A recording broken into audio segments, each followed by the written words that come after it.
پناہ مانگتا ہوں میں اللہ کی شیطان مردود سے۔ شروع اللہ کا نام لے کر جو بڑا مہربان نہایت رحم والا ہے۔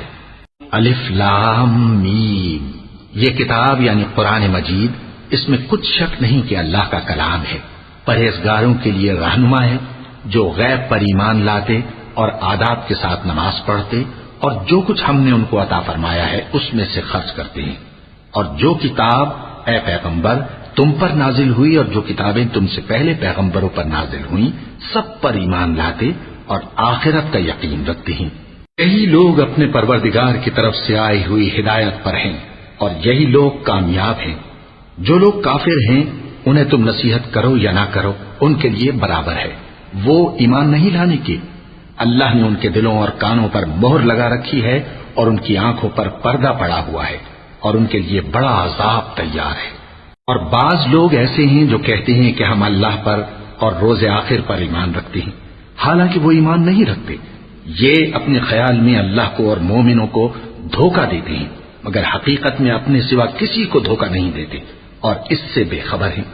ان کے دلوں میں کفر کا مرض تھا، اللہ نے ان کا مرض اور زیادہ کر دیا اور ان کے جھوٹ بولنے کے سبب ان کو دکھ دینے والا عذاب ہوگا۔ اور جب ان سے کہا جاتا ہے کہ زمین میں فساد نہ ڈالو تو کہتے ہیں کہ ہم تو اصلاح کرنے والے ہیں۔ دیکھو یہ بلا شبہ مفسد ہیں لیکن خبر نہیں رکھتے۔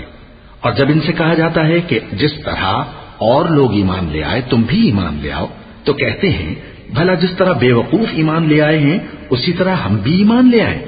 سن لو کہ یہی بے وقوف ہیں لیکن نہیں جانتے۔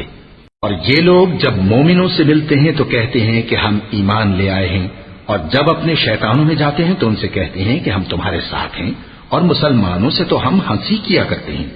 ان منافقوں سے اللہ ہنسی کرتا ہے اور انہیں مہلت دیا جاتا ہے کہ شرارت و سرکشی میں پڑے بہک رہے ہیں۔ یہ وہ لوگ ہیں جنہوں نے ہدایت چھوڑ کر گمراہی خریدی، تو نہ تو ان کی تجارت ہی نے کچھ نفع دیا اور نہ یہ ہدایت یاب ہی ہوئے۔ ان کی مثال اس شخص کی سی ہے جس نے شب تاریک میں آگ جلائی، جب آگ نے اس کے ارد گرد کی چیزیں روشن کی تو اللہ نے ان لوگوں کی روشنی زائل کر دی اور ان کو اندھیروں میں چھوڑ دیا کہ کچھ نہیں دیکھتے۔ یہ بہرے ہیں، گونگے ہیں، اندھے ہیں کہ کسی طرح سیدھے رستے کی طرف لوٹ ہی نہیں سکتے۔ یا ان کی مثال میں کسی ہے کہ آسمان سے برس رہا ہو اور اس میں اندھیرے پر اندھیرا چھا رہا ہو اور بادل گرج رہا ہو اور بجلی کوند رہی ہو تو یہ کڑک سے ڈر کر موت کے خوف سے کانوں میں انگلیاں دے لے۔ اور اللہ کافروں کو ہر طرف سے گھیرے ہوئے ہے، قریب ہے کہ بجلی کی چمک ان کی آنکھوں کی بصارت کو اچک لے جائے۔ جب بجلی چمکتی اور ان پر روشنی ڈالتی ہے تو اس میں چل پڑتے ہیں، اور جب اندھیرا ہو جاتا ہے تو کھڑے کے کھڑے رہ جاتے ہیں۔ اور اگر اللہ چاہتا تو ان کے کانوں کی سنوائی اور آنکھوں کی بینائی دونوں کو زائل کر دیتا۔ بلا شبہ اللہ ہر چیز پر قادر ہے۔